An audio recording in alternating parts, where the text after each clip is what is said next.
Cricketer Vaibhav Suryavanshi सहित कुल 20 बच्चों को प्रधानमंत्री राष्ट्रीय बाल पुरस्कार से सम्मानित किया गया है, लेकिन यह पुरस्कार राष्ट्रपति द्रौपदी मुर्मू ने प्रदान किए हैं, न कि प्रधानमंत्री मोदी ने। हालांकि पीएम मोदी ने पुरस्कार विजेताओं से मुलाकात की और उन्हें संबोधित राष्ट्रपति द्रौपदी मुर्मू ने नई दिल्ली में विज्ञान भवन में आयोजित एक समारोह में पुरस्कार प्रदान किए। यह समारोह 26 दिसंबर 2025 को वीर बाल दिवस के अवसर पर आयोजित किया गया था। कुल 20 बच्चों को देश के 18 राज्यों और केंद्र शासित प्रदेशों से चुना गया, जिन्होंने विभिन्न क्षेत्रों में असाधारण उपलब्धियां हासिल की है। प्रधानमंत्री नरेंद्र मोदी ने पुरस्कार विजेताओं से अलग से मुलाकात की और उनसे बातचीत की। उन्होंने बच्चों को विकसित भारत के लक्ष्य की दिशा में काम करने के लिए प्रेरित किया। वैभव सूर्यवंशी के बारे में बिहार के 14 वर्षीय क्रिकेटर वैभव सूर्यवंशी को खेल के क्षेत्र में उनकी असाधारण उपलब्धियों के लिए सम्मानित किया गया। उन्होंने कम उम्र में ही क्रिकेट में कई रिकॉर्ड बनाए हैं, जिसमें विजय हजारे ट्रॉफी में शानदार प्रदर्शन शामिल है। पुरस्कार समारोह में शामिल होने के कारण वैभव अपनी टीम का विजय हजारे ट्रॉफी मैच नहीं खेल पाए। यह पुरस्कार 5 से 18 वर्ष की आयु के बच्चों को बहादुरी, कला और संस्कृति, पर्यावरण, नवाचार, विज्ञान और प्रौद्योगिकी, सामाजिक सेवा और खेल जैसे विभिन्न क्षेत्रों में उनकी उत्कृष्ट उपलब्धियों के लिए दिया जाता है। यूपी में SR यानी वोटर लिस्ट के विशेष गहन पुनरीक्षण का काम पूरा हो गया। प्रदेश में 2.89 करोड़ वोटर्स के नाम कट गए हैं। मुख्य निर्वाचन अधिकारी नवदीप रिंवा ने बताया, होने से पहले यूपी में कुल 15 करोड़ 44 लाख मतदाता थे। 26 दिसंबर को पहले चरण के तहत गणना पत्र जमा करने और डिजिटलाइजेशन का काम पूरा हुआ है। अब तक 2.89 करोड़ मतदाता कम हुए हैं। फाइनल आंकड़े और ड्राफ्ट लिस्ट 31 दिसंबर को जारी की जाएगी। सूत्रों के अनुसार 1.26 करोड़ वोटर्स ऐसे हैं जो यूपी से बाहर परमानेंट शिफ्ट हो चुके हैं। 45.95 लाख वोटर्स की मौत हो चुकी है। 23.32 लाख डुप्लीकेट है। 84.20 लाख लापता है और 9.37 लाख ने फॉर्म जमा नहीं किया है। यूपी में 15 दिन की समय अवधि बढ़ने से करीब 2 लाख मतदाता बढ़े हैं। यूपी में निर्वाचन आयोग ने टाइम बजाने की मांग दिल्ली चुनाव आयोग से की थी। भाजपा भी सर के लिए और वक्त चाहती थी, हालांकि आयोग ने तीसरी बार सर की अंतिम डेट नहीं बढ़ाई। प्रदेश में SIR के पहले चरण में गणना पत्र जमा करने की अंतिम तिथि 4 दिसंबर थी। पहले 7 दिन बढ़ाकर 14 जनवरी और फिर 14 दिन बढ़ाकर 26 दिसंबर किया गया। भारतीय जनता पार्टी ने 26 दिसंबर 2025 को केरल की राजनीति में एक ऐतिहासिक मील का पत्थर स्थापित किया, जब वी राजेश को राज्य की राजधानी तिरुवनंतपुरम का नया मेयर चुना गया। यह पहली बार है जब केरल के किसी भी नगर निगम कॉरपोरेशन में बीजेपी का कोई नेता मेयर के पद पर आसीन हुआ है। तिरुवनंतपुरम नगर निगम की 101 सीटों में से बीजेपी नीत एनडीए ने 50 सीटों पर जीत हासिल की थी। मेयर चुनाव के दौरान बहुमत के लिए 51 वोटों की आवश्यकता थी, जिसे बीजेपी ने एक निर्दलीय पार्षद M राधा कृष्णन कन्नामुलम वार्ड के समर्थन से प्राप्त कर लिया। इस जीत के साथ ही राजधानी में पिछले 45 वर्षों से चले आ रहे वाम लोकतांत्रिक मोर्चे के वर्चस्व का अंत हो गया है। 49 वर्षीय वी राजेश केरल बीजेपी के कद्दावर नेताओं में गिने जाते हैं। वह वर्तमान में केरल बीजेपी के प्रदेश सचिव है और कोडुंगानूर वार्ड से तीसरी बार पार्षद चुने गए हैं। राजेश इससे पहले बीजेपी युवा मोर्चा के प्रदेश अध्यक्ष और तिरुवनंतपुरम जिला अध्यक्ष के रूप में भी सेवा दे चुके हैं। उनके साथ GS आशानाथ को डिप्टी मेयर चुना गया है। केरल को पारंपरिक रूप से LDF और UDF का घर माना जाता रहा है,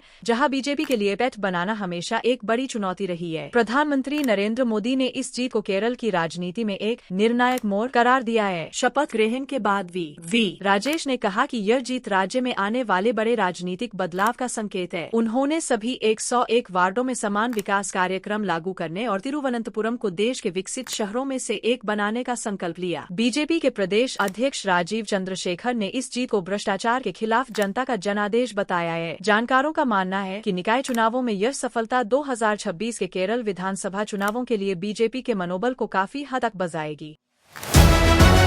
मद्रास हाई कोर्ट ने 26 दिसंबर 2025 को एक महत्वपूर्ण सुझाव देते हुए केंद्र सरकार से 16 वर्ष से कम उम्र के बच्चों के लिए सोशल मीडिया पर प्रतिबंध लगाने पर विचार करने को कहा है। अदालत ने सुझाव दिया कि भारत को ऑस्ट्रेलिया की तर्ज पर कानून बनाने की संभावना तलाशनी चाहिए, जिसने हाल ही में 16 साल से कम उम्र के बच्चों के सोशल मीडिया उपयोग पर प्रतिबंध लगा दिया है। जस्टिस G जयचंद्रन और जस्टिस के रामकृष्णन की पीठ ने यह टिप्पणी इंटरनेट पर बच्चों के लिए आसानी से उपलब्ध अश्लील पोर्नोग्राफिक सामग्री से जुड़ी एक जनहित याचिका पर सुनवाई के दौरान की। कोर्ट ने कहा कि डिवाइस स्तर पर पेरेंटल कंट्रोल की सुविधा होना अनिवार्य है ताकि माता पिता बच्चों की ऑनलाइन गतिविधियों पर नजर रख सकें। जब तक ऐसा कोई कानून नहीं बनता तब तक सरकार को बच्चों और अभिभावकों के बीच सुरक्षित इंटरनेट उपयोग और ऑनलाइन खतरों के बारे में जागरूकता बढ़ाने के निर्देश दिए गए हैं। कोर्ट ने राष्ट्रीय और राज्य बाल अधिकार संरक्षण आयोगों को इस संबंध में एक ठोस कार्य योजना तैयार करने और उसे प्रभावी ढंग से लागू करने को कहा है।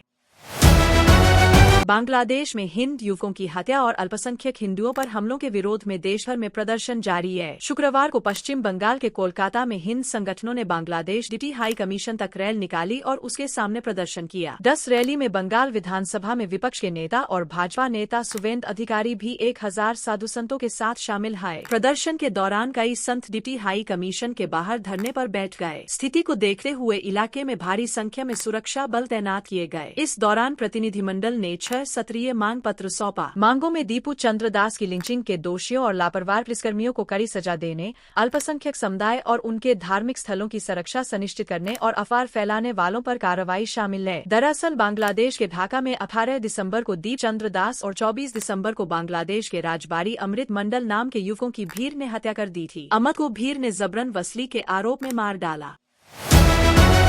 ऑपरेशन सिंदर के दौरान पाकिस्तान के 6 एयरबेस को तबाह कर अंतर्राष्ट्रीय स्तर पर चर्चा में आई भारत की सुपरसोनिक ब्रह्मोस क्रूज मिसाइल अब और भी ताकतवर होने जा रही है। रक्षा सूत्रों के अनुसार ब्रह्मोस की रेंज, रफ्तार और मारक क्षमता को और बेहतर किया जा रहा है। फिलहाल इसकी रेंज करीब 300 किलोमीटर है, लेकिन नए वर्जन में 10 से 4.50 किलोमीटर से लेकर 800 किलोमीटर तक करने पर काम चल रहा है। डन-नर्ड मिसाइलों के आने के बाद दिल्ली से ही पाकिस्तान की राजधानी इस्लामाबाद को निशाना बनाया जा सकेगा। दिल्ली और इस्लामाबाद की हवाई दूरी 700 किलोमीटर है। वहीं ब्रह्मोस का हल्का वर्जन भी बनाया जा रहा है। ब्रह्मोस का करीब 2.5 टन वजनी खास वर्जन सुखोई MKI-30 लड़ाक विमान के नीचे अंडरबेली लगाने के लिए तैयार किया गया है। यह वर्जन अब प्रोजेक्ट डिजार्डन बोर्ड से मंजूरी के बाद अगले चरण में पहुंच गया है। अभी ज्यादा रेंज वाली ब्रह्मोस मिसाइल के ग्राउंड ट्रायल की तैयारी चल रही है। 10 नए वर्जन के अगले 3 साल में पूरी तरह विकसित होने की उम्मीद है। अगर सब कुछ तय योजना के मुताबिक रहा तो ब्रह्मोस के इस नए वर्जन का पहला परीक्षण 202 के अंत तक किया जा सकता है। यूपी में कड़ाके की ठंड पड़ रही है। पहाड़ों पर बर्फबारी और सर्द हवाओं के चलते मौसम बिगड़ गया है। फर्रुखाबाद में शुक्रवार को 52 साल के किसान हरनाथ सिंह की मौत हो गई। वे कादरी गे थाना क्षेत्र के नगला कलार गांव के रहने वाले थे। परिजनों ने बताया हरनाथ सिंह शुक्रवार सबर खेत गए थे, फसल की सिंचाई कर रहे थे। ठंड लगने से अचानक बेहोश हो गए। डॉक्टरों ने मौत घोषित कर दिया। मौसम विभाग IMD ने 27 दिसंबर के लिए अलर्ट जारी कर दिया है। मुरादाबाद, गोरखपुर समेत 23 जिलों में रेड अलर्ट है। यहाँ सर्द हवाएं चलेंगी। कोहरा इतना घना होगा कि विजिबिलिटी 0 तक पहुंच जाएगी। वहीं 30 जिलों में ऑरेंज और 14 जिलों में येलो अलर्ट है। धूप निकलने के चांस कम है। मौसम विभाग ने चेतावनी दी है कि बेवजह यात्रा से बचिए। बच्चों और बुजुर्गों को खास ख्याल रखने की जरूरत है। पिछले 24 घंटे में प्रदेश में शिमला मनाली 79C, नैनीताल 9C और जम्मू 10C से भी ज्यादा ठंड रिकॉर्ड की गई। मेरठ का तापमान 5.9C दर्ज किया गया। मेरठ के बाद 6.4C के साथ इटावा दूसरे और 6.8C के साथ बाराबंकी तीसरे नंबर पर रहा। वहीं सुबह 11 बजे तक कानपुर, वाराणसी, अयोध्या, बरेली समेत 27 जिलों में कोहरा छाया रहा। लखनऊ में सुबह शीतलहर रिमझिम बारिश की तरह पड़ी। कई जगहों पर विजिबिलिटी 0 रिकॉर्ड की गई। सड़कों पर विजिबिलिटी इतनी कम थी कि कुछ दिखाई नहीं दे रहा था।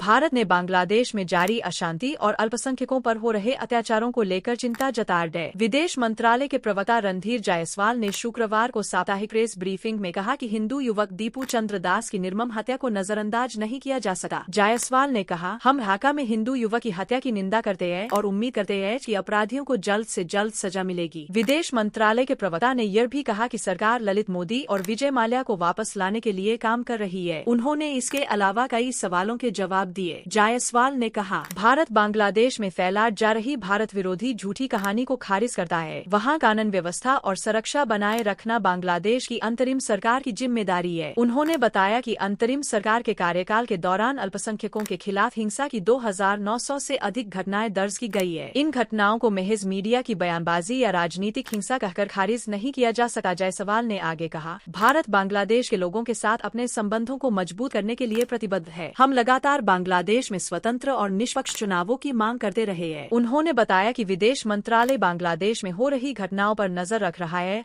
और डन मामलों को बांग्लादेशी अधिकारियों के साथ उठाया भी जा रहा है।